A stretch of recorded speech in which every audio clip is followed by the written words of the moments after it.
이번에 트럼프 행정부에서 이제 신임 그 연방통신위원회 위원장을 이제 선정을 하는 문제 가지고 뭐 얘기들이 많고 있습니다. 공화당 출신으로 브랜든 카라는 사람을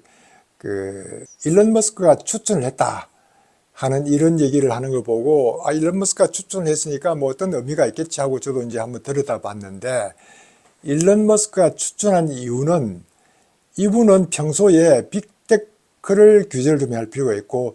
자유로운 포인을 촉진할 필요가 있다. 뭐 여기에 상당히 초점을 두고 있는 것 같은데, 일론 머스크가 그동안 이제 그 언론 자유에 대해서 굉장히 강조를 했던 것이 이 연방통신위원회에 이제 브랜든 카라는 분이 생각하는 거하고 그냥 같은 어떤 일맥상통한 점이 있으니까 추천한 것 같고, 검열 카르텔을 해체할 것 아니냐 이렇게 보고 있습니다. 이 검열 카르텔이 주로 뭘 얘기하는지를 다시 한번 여러분께 말씀드리면은, 지금 우리가 이제 검색 엔진으로선 대표적으로 구글을 이용하고 있고 SNS는 메타, 그 페이스북 메타를 이용하고 있는데, 이런 것이 너무 이제 정치 편향적으로 되어 있다 보니까 여러 문제들이 있었던 것들을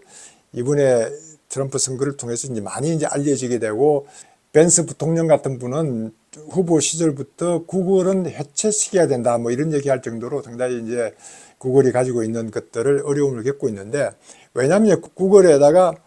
바이든에 대해서 검색을 하면 굉장히 긍정적인데 트럼프 얘기만 하면 굉장히 부정적인 뉴스만 나온다는 것을 한번 일론 머스크가 트위터에 올렸던 그런 것들이 기억나는 정도로 편향된 얘기를 하고 있다. 이런 것들이 또 한번 큰 문제가 될 것 같은 이런 생각이 나고, 이 트럼프도 거기에 대해서 언급을 꽤 많이 했고, 이런 그 페이스북에 대해서는 이제 저커버그에게 노골적으로 2020년 선거에 이 저커버그가 상당히 부정적으로 간섭을 했다는 것을 트럼프가 알고 있으니까, 또 한 번 그러면은 당신은 평생 감옥에 갈 것이다. 이러니까 뭐 놀래가지고 이제 트럼프를 만나려고 이제 말을 하고도 찾아가고 뭐 여러 가지를 얘기하면서 앞으로는 절대 언론 자유를 중요시하겠다라고 이제 다짐을 했다. 뭐 이런 얘기도 나오고 하는데, 저는 언론 자유라는 게 굉장히 중요하다고 생각되고, 이번 그 트럼프 대선을 통해서 나왔던 뉴스들을 보면서 그쪽에 상당히 필요성을 느끼는데, 또 반대하는 기존 언론 입장에서는 이 X 트위터가 굉장히 못마땅할 수도 있겠구나 하는 생각을 하고 있습니다. 그런 것들은 뭐 정치적인 어떤 것 때문에 뭐 영향이 있을지 몰라도, 저는 제대로 된 뉴스를 공급하고 평가하는 것은 대중들이 돼야만 된다는데, 그 원칙에는 저도 이제 변함이 없고, 그런 차원에서 앞으로 이제 어떤 변화가 있을지 언급하고, 이렇게 X가 이런 역할을 하면서 엑스페이먼트도 암호화폐가 기본이 되다 보면은 상당히 많은 것들을 이제 활용할 수 있는 기회가 오지 않겠느냐. 그 딥스테이트라고 하는 그런 정부가 통제하는 그런 거에서는 벗어나야 될 것 아니냐. 이런 생각을 하면서, 최근에 이제 페이팔 출신이 페이스북에 들어가서 리브라라는 코인을 만들려고 했던 담당자가 있었던 것 같은데, 리브라가 정부에 큰 반대를 주니까 뭐 DM으로 바뀌고 DM이 어떻게 되고 이제 그 다음에 흐지부지 됐는데, 리브라라는 걸 만들려고 할 때 정부에서 어떤 입김이 날라왔느냐. 옐렌 재무장관이 파월에게 전화해서 리브라를 승인하면은 나는 당신을 인정할 수 없다라는 이런 압력까지 받았기 때문에 리브라를 제대로 키울 수가 없었다. 이런 이제 폭로성 얘기도 요즘은 이제 서서히 나오니까, 이런 그 바이든 시대에 압력받아서 제대로 되지 않은 프로젝트에 대한 얘기들이 이제 서서히 사실들이 이제 밝혀져 나가고 있는 이런 과정들을 옆에서 지켜봅니다. 요즘 이제 언론에서도 트럼프의 별장 뭐 이렇게 소개하는 그 마르라고 리조트 소개들이 꽤 많은데, 저도 처음에는 뭐 저렇게 크게 화려하게 만들었는데 별장이 있구나라고만 생각했는데, 실제 그 내용을 파악을 하니까 마르라고라는 거는 옛날 재벌의 상속녀가 너무 큰 거를 상속받았던 거를 정부에다가 기증을 하려고 했는데 유지비가 워낙 비싸니까 그걸 감당을 못해서 나중에 결국 트럼프가 700만 불에 그거를 샀는데, 트럼프도 이제 그것만 가지고는 안 되니까 그게 좀 더 다른 것들도 사들이고 등등 해서 꾸며서 본인의 아이디어로 이걸 그냥 유지하면 안 되니까 여기에 멤버십을 유지해야 되겠다 해서 말을 하고, 멤버십을 가진 사람에게는 무슨 회원권을 가진 것이 특권인 것처럼 이렇게 이제 값어치를 올려가지고 그 회원권을 팔고 등등 해서 지금은 회원권을 통해서 유지하고 하는 것이 연간 한 4천만 불 가까이 뭐 수익이 있다 이런 얘기를 합니다. 700만 불에 사가지고 여러 가지 좀 투자를 하고 했던 게 한 4천만 불 정도의 수익이 갈 정도로, 이 트럼프는 본래 비즈니스하고 부동산을 했던 사람이니까 이렇게 수익이 가고 있고, 이것이 모든 정치의 중심이 되어 가고 있고, 이 일론 머스크는 본인은 이제 인류를 위한 뭐 이런 쪽으로 초점을 두다 보니까 본인은 집도 이제 다 팔아버리고 이런 그 소박한 집에서 생활하고 있다 보니까 그랬는지 몰라도 완전히 여기에 마르라고에 가서 트럼프와 같이 붙어서 있는 것 같은 이런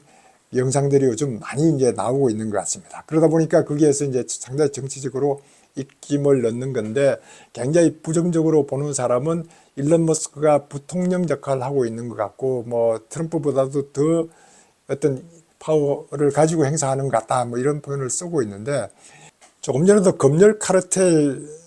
해체라는 말씀을 드렸는 것처럼 그동안 어떤 언론 통제라든가 이런 통제들이 있었는지, 최근에 이제 마크 안데르슨이 인터뷰했던 내용이 이제 X를 통해서 나왔던 것이 큰 파장을 일으키고 있고, 그래서 저도 이제 마크 안데르슨이 어떤 얘기를 했는지를 좀 관심을 가졌는데, 깊이 있게 다 들어보지는 못했지만 요약해서 보면은, 야, 이 소위 말해서 딥스테이트라는 정부가 이런 그 암호화폐와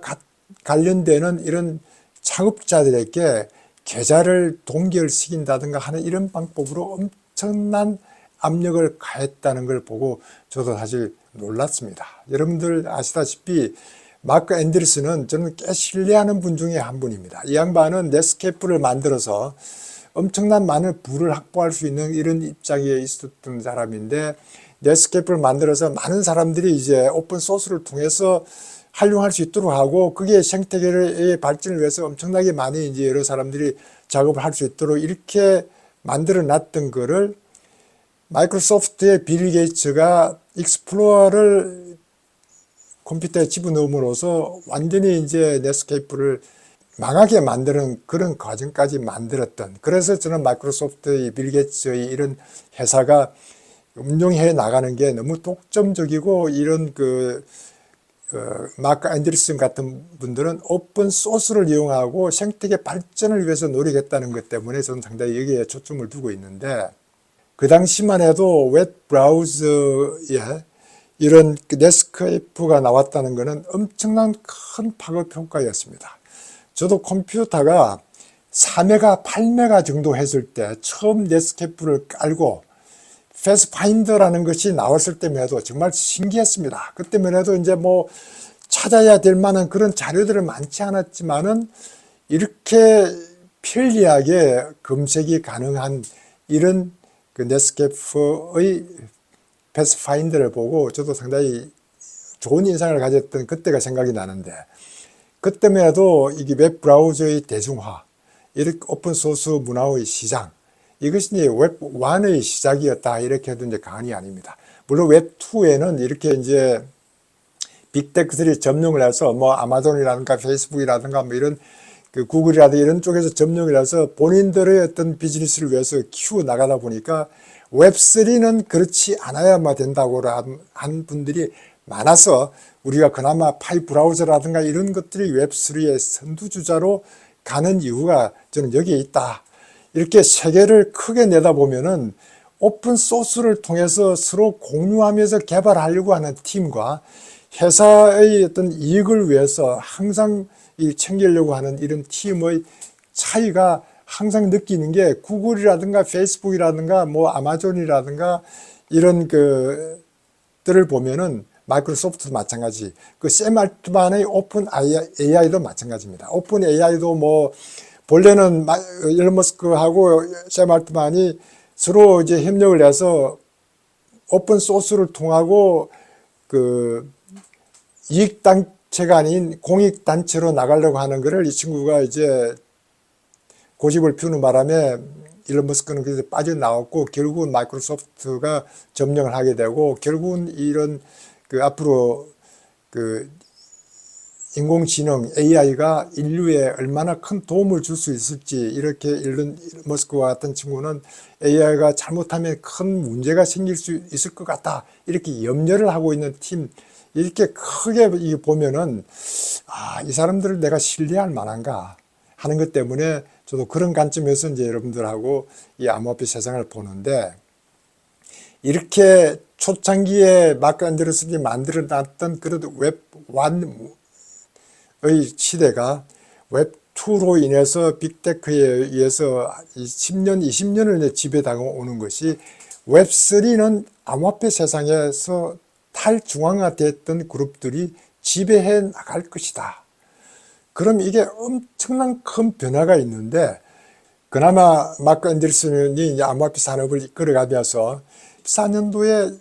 아마 암호화폐 비트코인을 알게 되고 나서부터 거기에 이제 상당히 적극적으로 투자를 하게 된 그런 인연이 있는 것 같은데 이러면서 대통령 선거에 크게 관심을 가지고 이 크립토 산업에 키울 수 있는 사람의 적극적으로 나서서 지원하는 걸 보고 이렇게 왜 벤처 회사가 이럴 때까지도 노력을 하는가 하고 저도 이제 좀 의아했는데 나중에 알고 보니까 상당히 의미가 있는 이런 것들이 있었구나. 그러면서 이제 A16Z가 암호화폐 산업에 앞장섰다는 것은 코인베이스하고 A16Z가 두 회사가 주로 중심이 되어서 물론 리플도 중심이 돼서 이제 했지만은 더 관심을 가졌던 것은 A16Z하고 코인베이스가 이제 관심을 가지게 됐던 것 같습니다. 사실은 이렇게 이런 분들이 암호화폐계를 지원한다고 해서 그 넓은 미국의 대선판과 이런 그 이번 상원 하원 선거에 얼마나 큰 영향이 있을까라고 저도 이제 의심을 했었는데 의외로 엄청난 큰 영향을 줬다는 걸 보고 이 암호화폐 세계가 이 10% 20%가 아니고 앞으로는 몇십 프로의 어떤 그런 영향권에 들어가 있구나. 엄청난 큰 변화를 예상할 수 있겠구나. 이번 트럼프 정부가 들어서고 일론 머스크가 거기에 들어가서 어떤 역할을 하면은 정말 암호화폐 세계가 굉장히 긍정적으로 나갈 수 있겠구나. 이런 생각을 하면서 이렇게 인터넷 웹3 세상이 우리에게는 꽤 가까이 올 수도 있겠다. 이런 생각을 한번 해봅니다. 이렇게 그 마크 앤더슨이 정부의 어떤 그런 그 한 30명 이상의 어떤 벤처 투자자들에게 계좌를 중지시키고 심지어는 트럼프 부인의 계좌도 동결시키고 뭐 등등 이런 얘기를 이제 많이 이제 하다 보니까 거기에 리트윗을 시켰던 일론 머스크가 정부가 얼마나 사악한지를 알려라 라는 이런 것들을 통해서 이제 많은 사람께 알리고 있는 이런 걸 보고 앞으로 언론의 자유, 언론 검열의 해체 이런 것들이 어떤 영향을 미칠지 저도 궁금해하고 있습니다. 그만큼 앞으로 파이코인이 앞장서고 있는 우리 웹3 세상에 이 암호화폐가 큰 영향을 주고 있다 하는 걸 확인할 수 있었습니다. 미국의 그 스탠드 위드 크립토여 일어나라 뭐 이와 같은 단체가 발표한 자료에 보면은 미국의 친암호화폐 하원 의원이 약 한 276명이 친암호화폐라고 합니다. 전체는 한 435명이라고 그러니까 뭐 한 3분의 2 정도 되지 않나 이렇게 보는데 엄청난 큰 숫자인 것 같고 이런 큰 숫자가 이제 하원 쪽에서 앞으로 법안을 만드는데 정말 친암호화폐적인 그 법안도 나올 것 같아서 우리에게는 큰 좋은 전망이 될 수 있을 것 같고 리플에서 이제 여러 가지 뉴스들이 많이 나옵니다. 리플이 어젯밤에도 갑자기 올라간 것 같아서 뭐 저도 상당히 쳐다보면서 이렇게 올라가도 뭐 언젠가는 떨어질 수 있겠지라면서도 계속 지켜보고만 있었는데 뭐 호재가 뭔지도 모를 정도로 호재들이 많은 게 저는 뭐 리플에 대해서 기본적으로 그동안 그 인프라를 많이 구축했기 때문에 뭐 어떤 게 호재일지도 모르지만은 최근에 나왔던 호재는 브래드 갈링하우스가 크립토 자르가 될 수 있지 않을까, 뭐 이와 같은 얘기들이 계속 나오고 있는 것 같고, 또 스테이블 코인이 이제 그 리플 스테이블 코인 RLUSD가 곧 뉴욕 규제 기관을 통해서 승인을 받을 것이다 라는 것도 나오는 것 같고, 또 XRP의 ETF가 곧 승인을 받을 것이다, 이와 같은 식으로 호재들이 많이 나오니까 리플뿐만 아니고 다른 알트코인도 동시다발로 많이 올라가고 있다, 그런 분위기에 있음을 여러분도 이미 알고 있지만은 나름대로 저도 여러분들께 한번 알리고 싶어서 이 말씀을 드립니다. 샘슨 모라는 친구, 젠3 CEO로 있는 친구가, 이 친구는 본래 이제 엘살바도르 법정화폐를 비트코인으로 할 때부터 고문으로 역할을 했기 때문에 이 비트코인에 대해서 상당히 이제 관심을 많이 가지고 있던 친구니까 이 친구가 했던 말들을 여러분들이 이제 많이 이제 들어서 알 수 있는데, 최근에 했던 말은 비트코인이 지금 10만 달러를 돌파를 못하고 있는데, 만일에 10만 달러를 돌파하고 나면은 그 다음에는 하루에도 10,000달러, 10만 달러 급등은 충분히 가능하다, 이렇게 급등할 것이다를 예상하면서 10만 달러 상회하면은 더 이상 우리는 이를 다시 달러나 엔과 같은 법정화폐로 바꿀 필요가 없어진다, 이런 표현을 썼습니다. 이제는 비트코인만 가지고 있으면 모든 것이 해결되는데 이걸 뭐 굳이 달러를 바꾼다든가 엔화로 바꿀 필요가 없어진다, 이러면서 모두가 비트코인만을 원하는 시대가 올 것이다, 이런 얘기를 합니다. 우리가 지금 비트코인을 투자하려고 하는 이런 차원에서 제가 말씀드리는 건 아니지만은, 우리가 채굴하고 있는 파이코인도 계속 앞으로 상승해 갈 수 있는 그런 여건을 마련하는 그런 발언들이기 때문에 여러분들께 말씀드립니다. 얼마 전에 그 가명으로 활동하고 있는 애쉬크립토라는 암호화폐 분석가가 했던 말이,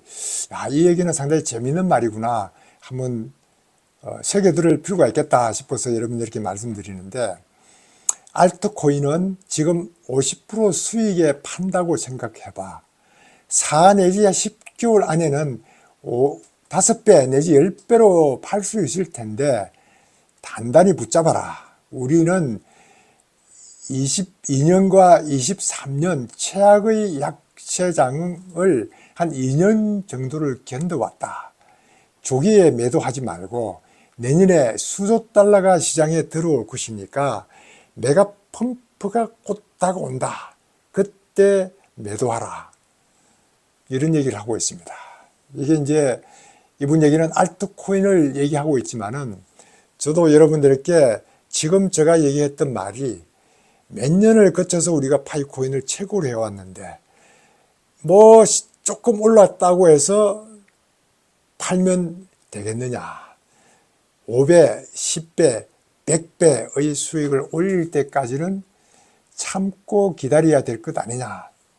이와 같은 말씀 드리려고 애쉬크립토의 얘기를 한번 가져와 봤습니다. 사실은 그 암호화폐 하는 사람은 투기를 하기 위해서는 뭐 큰 돈을 넣어놓고 5%, 10%, 20% 해서 단타를 치려고 하는 분들도 많기 때문에, 우리는 그와 같은 것보다는 내가 가지고 있는 여유를 가지고 이 암호화폐 세계가 어떻게 돌아가는지를 보겠다고 하는 사람은 10%, 50%, 100%, 2배, 3배, 100배 정도 그런 각오로 올라가는 것도 생각하고 떨어지는 것도 생각을 할 필요가 있겠다 하는 그런 말씀을 드리면서 오늘 영상도 여기서 마치겠습니다. 여러분들 감사합니다. 감사합니다.